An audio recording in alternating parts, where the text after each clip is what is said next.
Welcome to the Sisters in Service podcast. My name is Kat Cortado, also known as the voice connecting women veterans nationwide. This podcast is for anyone connected with the military, from veterans, male and female, military spouses, military brats, even parents who may have children who are in the military. As an Air Force veteran, I understand the trials and triumphs that women veterans go through in service and out of service. And so I wanted to find a way that I could put it out there into the airwaves and let everyone know what we're going through and find a way and a solution to what's happening to us in the service. I also like to highlight these women who are business owners, they're entrepreneurs, they're bosses in their business.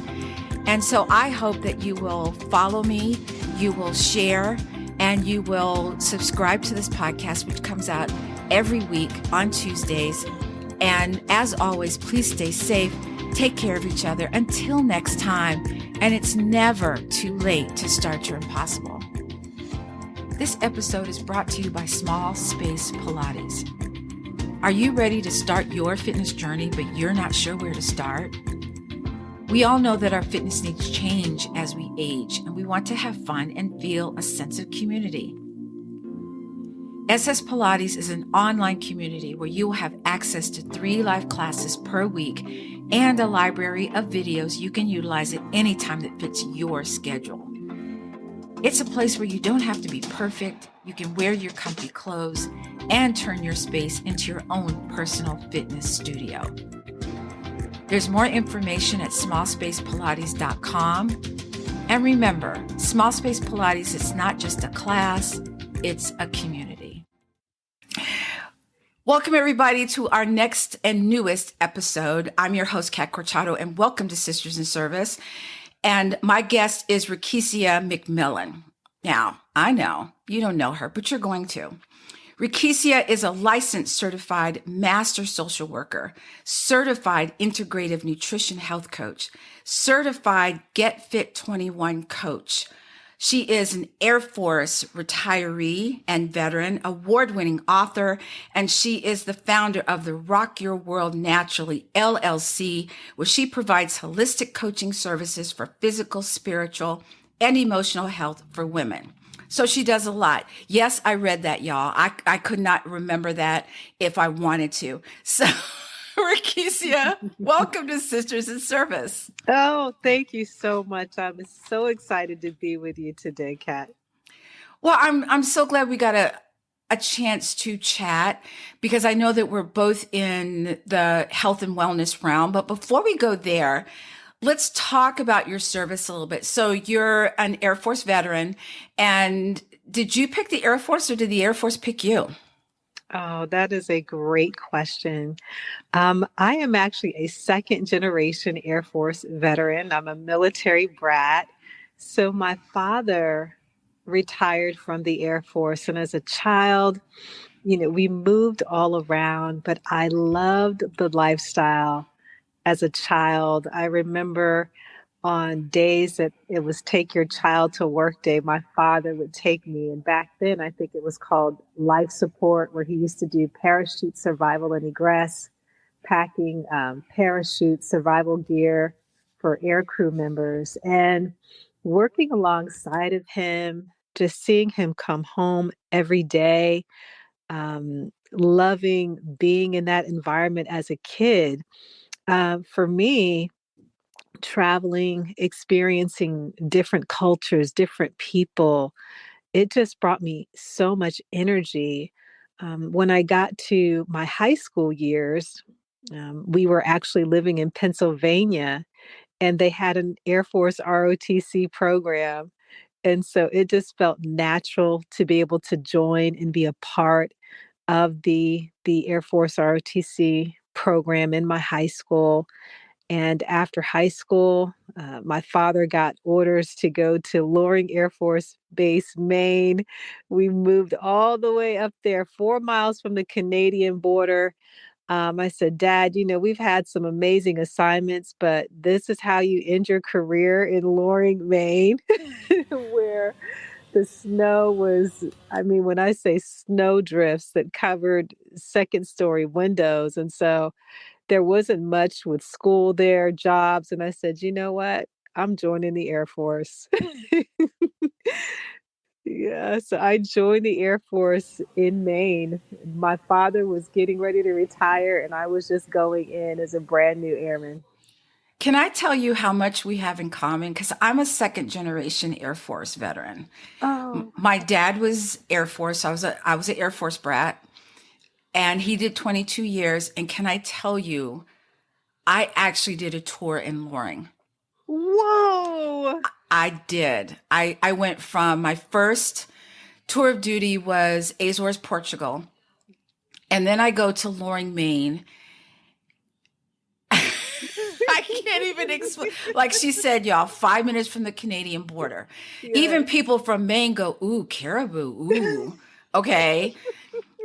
And so one day I was there like a year and a half, and they were laughing at me only because you know how okay, so in the military, they would issue you your winter gear. This Yes. was September. And I Yes. had all of my winter gear on, including my parka, and they laughed at me. And so one day I went to work and my boss held up these orders and he said, I've got orders to Turkey. Who wants to go? And I said, is it warm in Turkey? He goes, it's warmer than here. And I was like, I'll take it. And that's how I Yeah. went to Turkey. So, girl, Wow. Yeah, I knew something was up when you walk into the facilities and you see signs that say the moose is loose. And I'm like, what are they talking about? The moose is loose? Are you yes. kidding me? And And I actually had an experience with that oh my because you gosh, know as well as I do that if you hit a moose, it's not covered by insurance in you're Maine. done. And I remember I was driving, it was nighttime and I get to a stop or not a stoplight, it was a stop sign.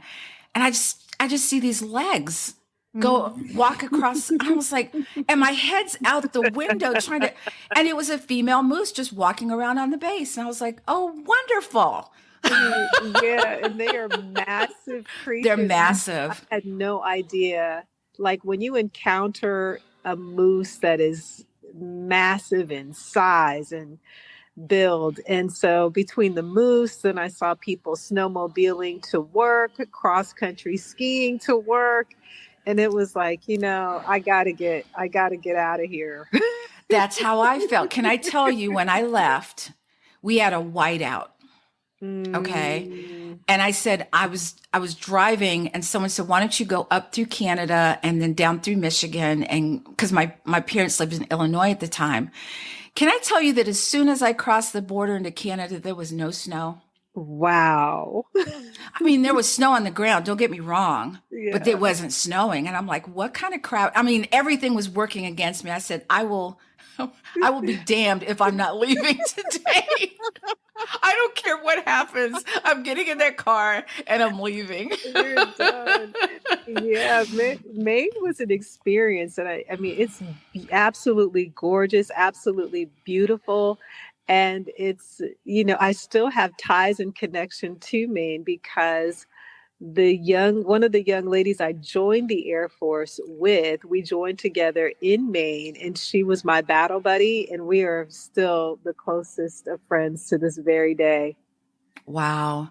One last story about Maine, and it was when I was there. And so my birthday is smack dab in the middle of June, well into summer, right? Yes. And I remember listening on the radio. Yes, y'all, this was before cell phones and all this other stuff, just saying. I remember them saying that they didn't think the lakes were going to be thawed enough to fish. Hmm. And I said, yep, time to go. It's time to go. All right, Rekishia, what did you do in the Air Force? Oh, wow. So my main job was an information manager. Back then it was like a 3 alpha. Then later on it changed to like a 702. And towards the Yes. latter part of my career, it was, administration, but they combined it with the IT world. So I was doing IT administration, but the latter part of my career, I did all special duties. So I was an instructor at one of the military academies. I worked at Air Force ROTC on the senior level. I had done junior in high school, but I did it on the senior level at one of the universities here in New Jersey, executive aide. So a lot of special duties towards the end of my career in the Air Force. Wow. So let me ask you this. You are an Air Force retiree. Were you ready to be a civilian? What was your transition like coming out of the military? Yeah, for me, Kat, in a sense, it was like I had been doing this all my life. So, with my father's career, my career, at the time, my son was about 5 years old.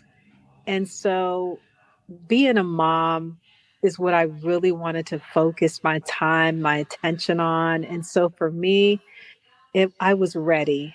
I was ready to make the transition from being on active duty and into the civilian world. So I would say I was ready. I think I was ready too, but I always tell people, I walked out because, after 20 years of anything, it doesn't have to be military, just 20 years of anything, you're just like, I'm ready to do something. I need something different. And I always tell people I walked out with my DD2, what do you call it? I can't even think of it You're now. 214? My 214. And it was like I was expecting, a parade. I was expecting, you have this like Yeah. people are going to be throwing contracts at you. Oh, come work for us. You're an Air Force veteran. And da da da. Mhm. And it didn't. What? Nothing happened. Yeah. And I thought, wait, what's wrong with this picture? Yeah. Because no one at that point, because I got out in 2000, and no one would ever talk about that transition period. And Mm. so I thought I was doing it wrong. And so that's why what really prompted me to start this podcast was talking to women 17, 18, 19 years since I've been out, and they're still talking about how difficult transition is. And I said, okay, we need a platform to speak on this directly. Mhm. So let's talk about your certified integrated nutrition coach. Yes. Please explain. Yes. People say, what is that? What do you do? So, as a certified integrative nutrition health coach, I help women to heal through food, practical lifestyle changes to reach optimal health. And so that's basically what it means in a nutshell. While that sounds so simple, I think the actual name of it is more. So I'm like, certified integrated nutrition coach. So I know that being in the fitness realm and just in the health and wellness is that each one, because you said a couple things, but each one of those are lifestyle changes. Hmm.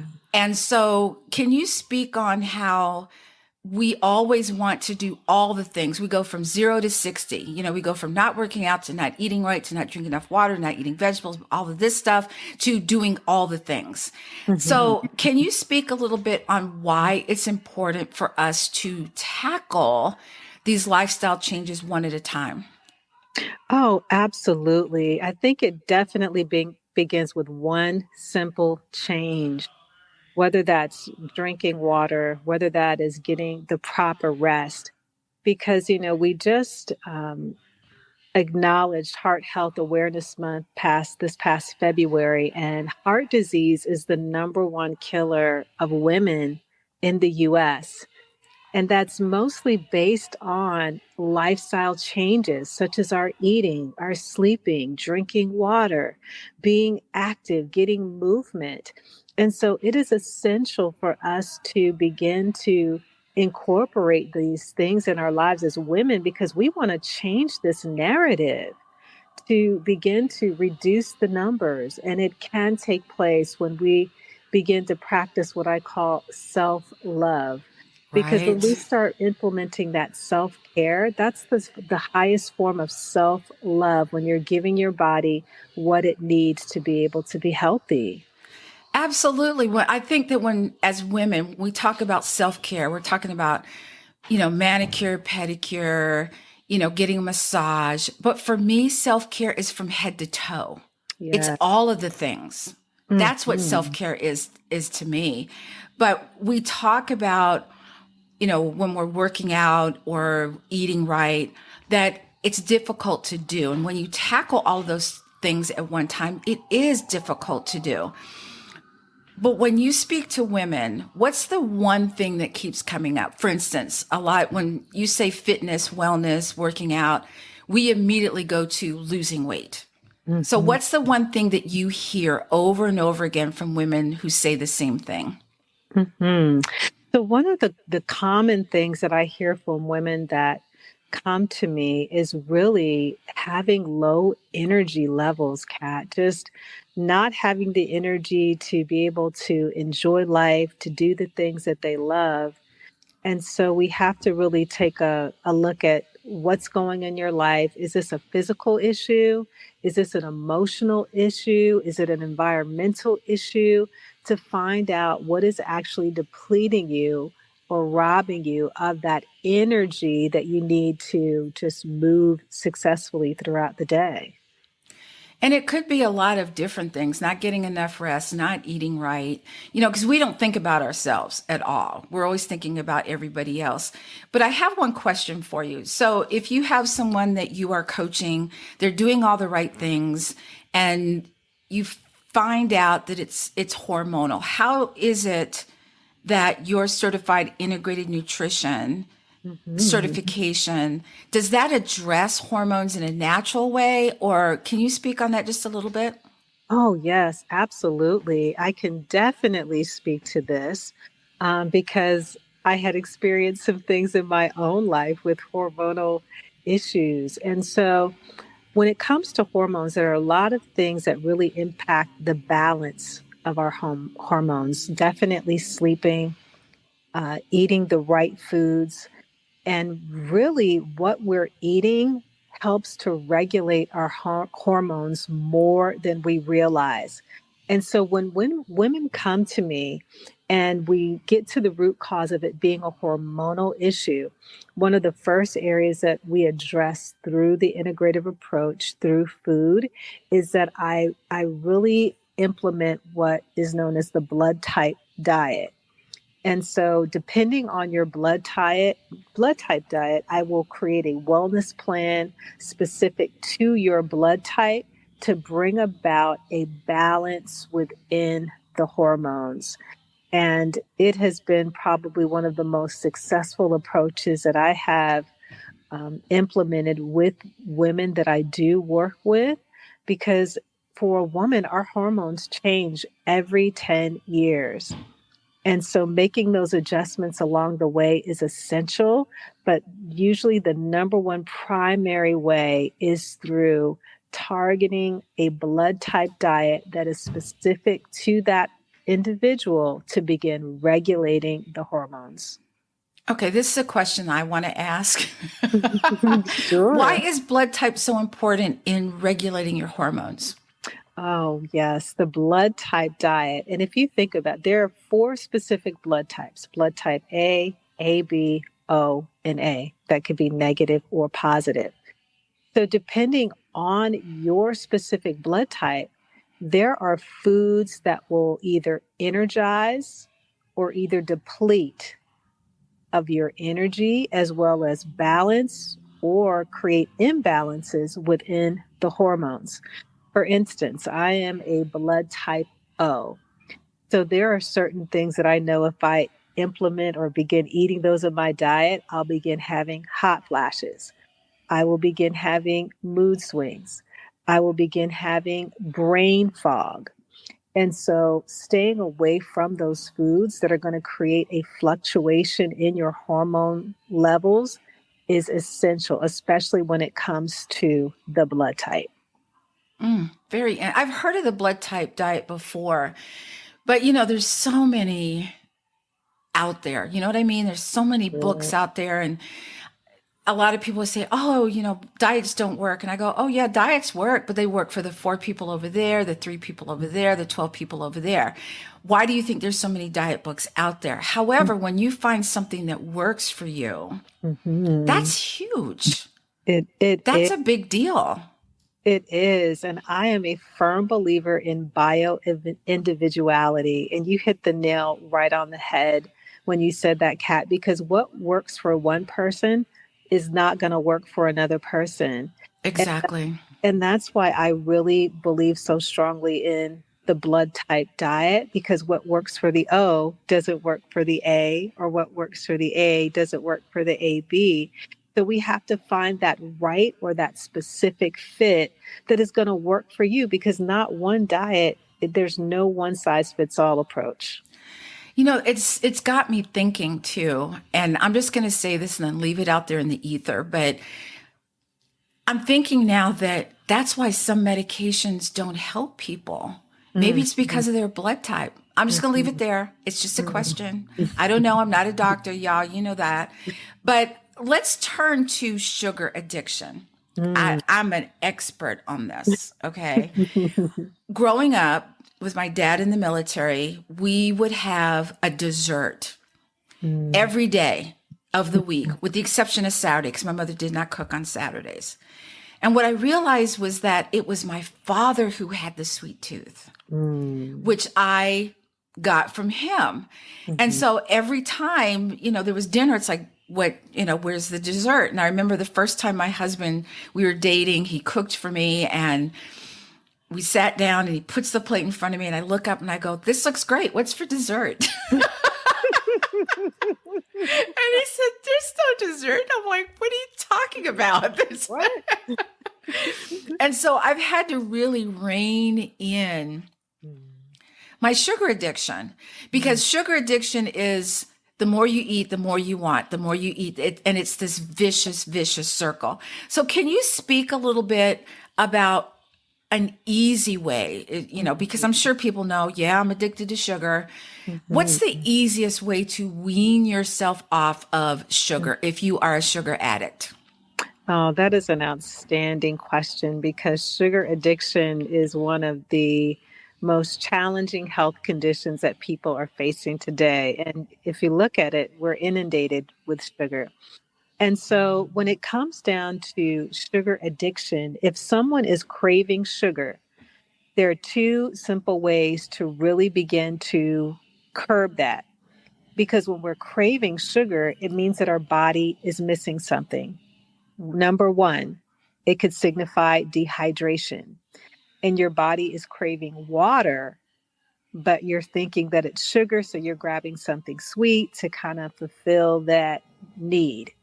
Your body is actually saying, I'm dehydrated. I need water. Your system needs to be replenished.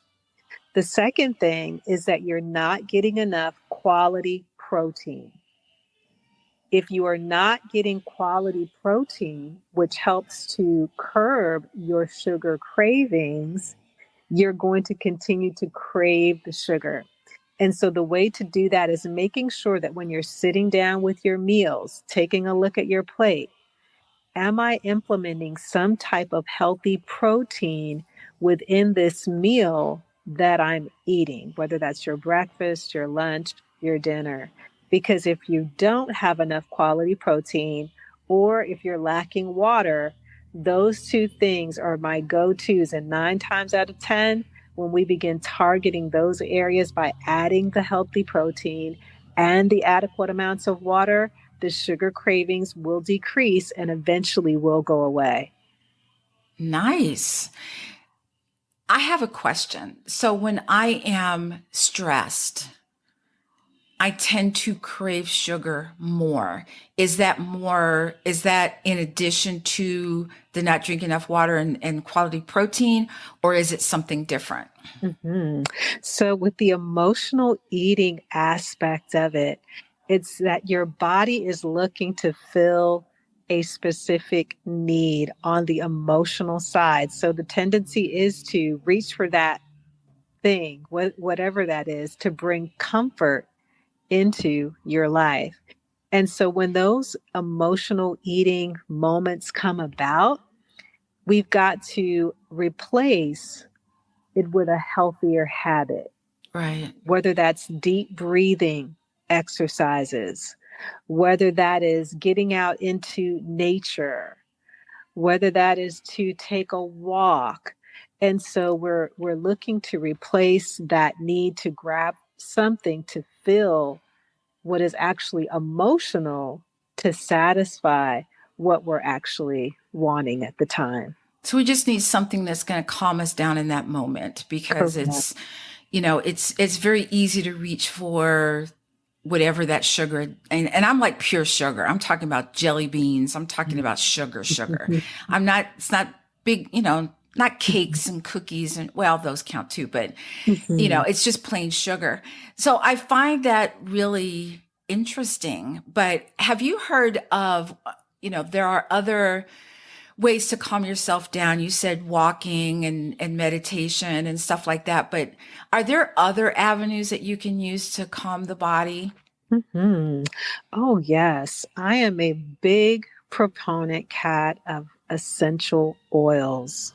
Oh, I love essential And oils. essential oils is like, I think it's like that. You know how they used to have Toys R Us when kids used to walk into a toy store? That's how I Yes, like with essential oils. I It's am just, too. Yeah, I'm addicted. yeah. And so, one of the ways to calm the nervous system and what's actually going on in the body is through essential oils. And, essential oils, they are that essential or that primary part. It could be a plant, it could be a tree, anything that comes from the earth that is providing that oil. And it's not actually an oil, but it's the essence of the plant. Yes. And so, one of the go to number one ways that we can use essential oils is through like lavender or sandalwood, which are the calming oils. So, whether we diffuse it into the atmosphere or you're using a carrier oil along with the essential oil, placing that on the body, you're inhaling it, that is definitely one of the ways that we can help calm the body. Oh, yeah, I love lavender. It's my go-to, it's my favorite. And can I tell you, I used to wear a cologne. I wore it for years. And you know how you go back and you want to get some more of that cologne and they tell you we stopped making it. Mm, And I went through several instances of buying cologne, which is not cheap, y'all, as you know. And I got frustrated. And so I was taking a class and the teacher said, well, you can actually mix two oils together mm, and you want a base oil and then a lighter fragrance oil. So I took patchouli mm, and mixed it with lavender and mm. I mix it together and I just kind of wipe it, I just put on my clothes. I've gotten more compliments. Oh, Like wow. people who said, I hate patchouli, but that smells great. And I'm like, I don't know what to tell you, you know. So you can use essential oils and I mean, I diffuse it, I use it, as cologne. I Yeah. use it everywhere because there's this sudden when you smell it, it goes right to your central nervous system, doesn't it? Oh, yeah. The central nervous system as well as the limbic system, like Hmm. within the body, because it's something about the power and the sense of smell. It just calms again the entire nervous system. It brings you to a place of grounding. Yes. You're getting the oil into the body. Oh, I love essential oils. So I know that you do a lot of coaching on overcoming post traumatic stress. Hmm. Is essential oils one of those things that you use in your practice when Hmm. you're coaching? What, besides essential oils, what else do you use to help people who are suffering from PTS? Oh, yeah, because, this is something that's very, dear to me because I went through PTS from my military service as well and am able to manage that through practical lifestyle approaches, different modalities such as essential oils. One of the things that I find with clients is they have not actually talked about what they've actually gone through at. Like they've bottled it up. They haven't really talked about it. And so providing that type of tool where whether they journal and begin to write out their feelings, just to dump all of it on pages, Yes. to get it all out, because writing is very therapeutic, it's very healing. For some clients, they're not writers, but they might be digital journalers where they can record and share what they're actually experiencing. So, journaling is a modality that I work with concerning my clients with really getting their feelings on paper. Oh, I love that. I think I ask this question. I don't have PTS, but I know that the first rule of thumb is they do medication. And I get it because you have to rein it in a little bit somehow. Have you Mhm. ever had an instance where you've had someone suffering from PTS? They were heavily on the medications, but they were able to either reduce the amount of medication or come off the medication completely. Have you ever seen that? Have you worked with anybody where that's happened? Oh, yeah, absolutely. I have. And again, the first approach is to provide the medications. And I'm not anti medication because I believe that it certainly does have its place. It serves a purpose. It actually does. Yes. Absolutely. And so this individual, she wanted to wean or get off of the medication. And so taking her through the actual program that I provide through the coaching, of course, we address eating, your rest, your sleeping, the synergistic effect of all of the things, even healthy supplementation to give your body the nutrients that it needs. And so she was actually able to slowly come off of the medication and now is no longer on medication, but she does keep up with fitness, eating, proper Yes. rest, all of those All the things, things. all the things. Yeah. I love hearing that because I'm not anti medication because I understand that a lot of people need meds to stay alive. Mhm. And a lot of people, you know, need their medication for something. I Right. come from a family, especially my mother, who was taking 19 medications, like Mhm. 19. And Wow. this was when I was very young. And I made almost an unconscious decision that I never wanted to take medication if I don't have to. Right. And so I'm not anti-medication, but I'm anti-med for me. I'm just going to say I'm trying to go as long as I can with no meds. There you go. So let's talk a little bit about water and health. And the reason I Mhm. bring this up is because I hear this all the time. I don't like the way water tastes. Mm.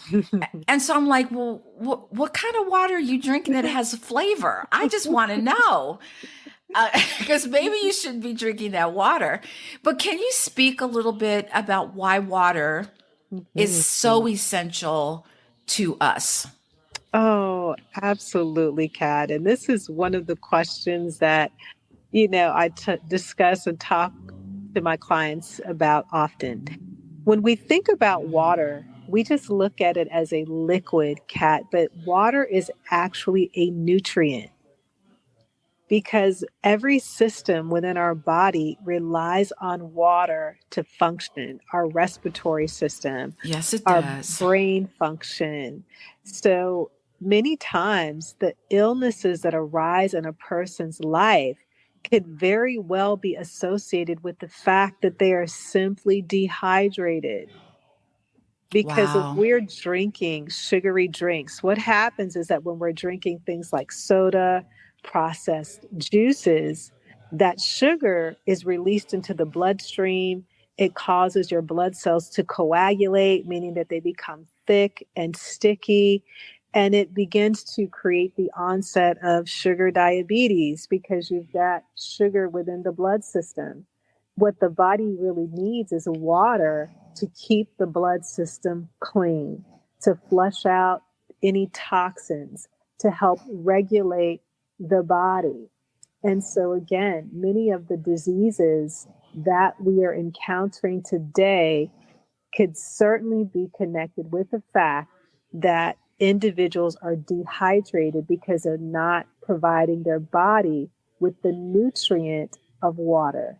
Right. Well, it also regulates your body temperature. You know, it helps all of your organs Mhm. regulate, stay regular. But you can only survive, I believe it's 3 days without water as opposed to 10 days without food.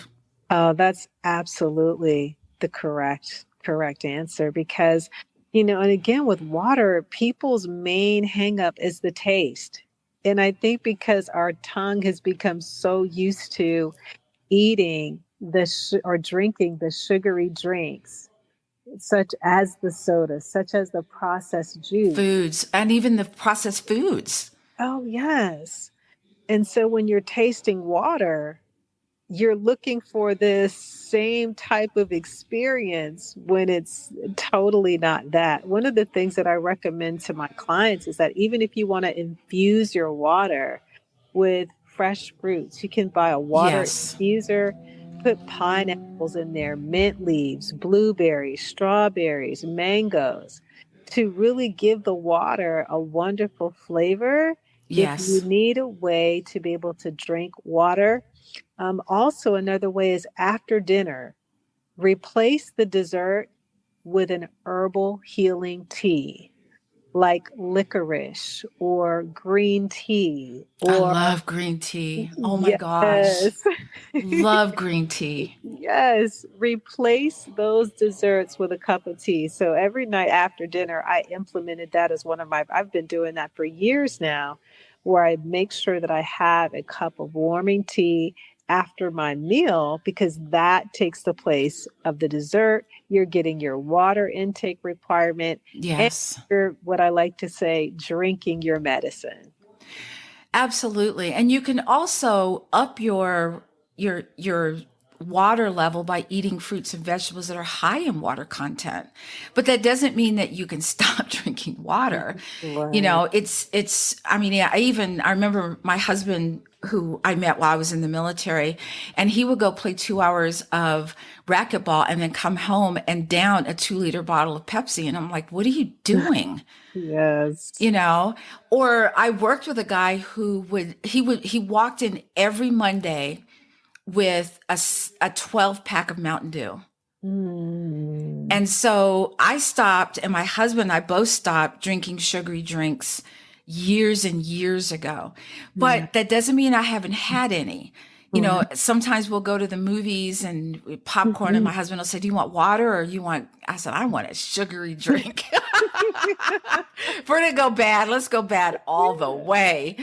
But I don't have it all the time. So I Mhm. love the fact that you talked about the water intake because a lot of issues could be reduced if we had enough fluid, water that is, in our system. So I just want to turn the conversation a little bit to finding your voice. And the reason this popped out to me is that women in general, but specifically women veterans, we have a hard time Mhm. speaking up.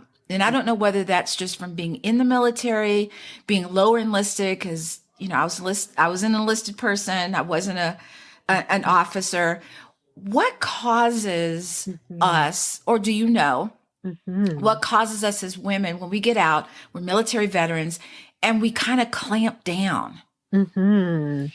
Yeah, I think it's a combination of different things. And I always like to say, Kat, like who we are as adults has everything to do with how we may have been raised as children.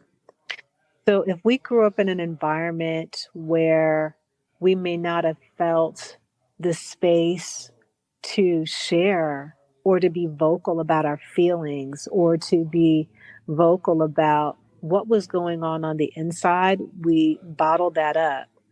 Some of those characteristics, those traits, what I like to call those relational patterns, can still follow us into our adulthood even in a military environment where we certainly can be put in those positions where we have to speak or have to talk, but being able to be free to voice how we feel, how we are dealing with things internally, we may not feel able to do that. And I think, again, it could certainly be tied to relational patterns that we develop from our childhood into adulthood. Well, I think as girls, we're taught to be nice. Hmm. We don't make waves, even when our gut instinct is saying, this is wrong, this is wrong, this is wrong. And we smile and we Yeah. just keep going on. So what is one way that we can kind of start to change that pattern? Great question. I think that one of the main ways is being intentional about putting ourselves in those environments where we have to utilize our voice or communicate what is going on, whether that's in a support group, whether that's with a group of other women, um, being on those platforms, or again, in those different spaces that is going to encourage us to be vulnerable enough and feel safe enough to be able to utilize our voices. And that can be difficult too.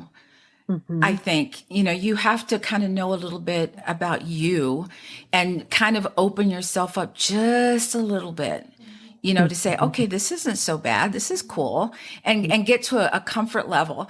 My question to you is, once any woman finds her voice, do you think it opens her up to maybe writing a book or starting her business, or it starts to open her whole world? Is that too broad? No, no. I think I heard someone say years ago, like, the world is your platform. And so I definitely believe that finding the voice, wherever that may be for women, certainly does open up those opportunities because it's through your voice that you can share your story, whether that's in printed form or whether that's on the stage or whether that's just one on one with another woman.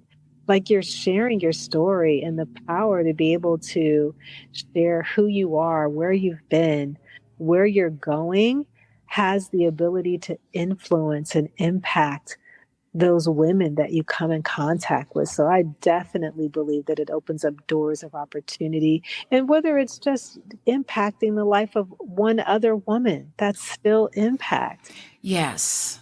And somebody out there needs to hear your story so that they can move forward. So Mhm. there's always if you want to write your story and you think no one wants to hear this, it doesn't matter who else hears it. If it helps one person, Mhm. then you've done exactly what you intended to Mhm. do. And I think that's just huge. Now, you are also a published author. So tell us a little bit about your book, what it's about, etc. Yes, rock your world naturally. 7 divine keys to unlock extraordinary health. And so prior to becoming a health coach, I went through a number of different health challenges, some of those stemming from my military service. I was on a lot of medications and going to doctor after doctor, but I wasn't getting better, Kat. I was getting into a place of being in a downward spiral. And so it just got to the point where it was like, God, I need some answers on what is going on with me. Like, I don't know because I'm not getting better. And so, I'm a person of faith. And so I prayed, and it was literally like 7 different keys got illuminated in the Bible to me, and I begin to implement those 7 keys. One of those was essential oils, the water, the rest, the exercise. So it was 7 different areas. My eating habits had to change. And when I implemented those keys consistently, it rocked my world naturally. I love that. Yeah. And so now that is the platform, the foundation that I use to help women to heal their world. Oh, this has been such an awesome conversation. Rekishia, tell us where we can find you. If someone needs to reach out, they need your services, tell us where we can find your book, all of that. Yes. So you can find my book on Amazon.com, Barnes and Nobles. Anywhere on the web that books are sold, just type in either my name or Rock Your World Naturally. You can find the book. You can also find me at my website as well as my community. My first name, last name, which is RekishiaMcMillan.com. There you can hear testimonials of different women who have worked with me, as well as men too, but mostly women. You'll hear my story at RekishiaMcMillan.com.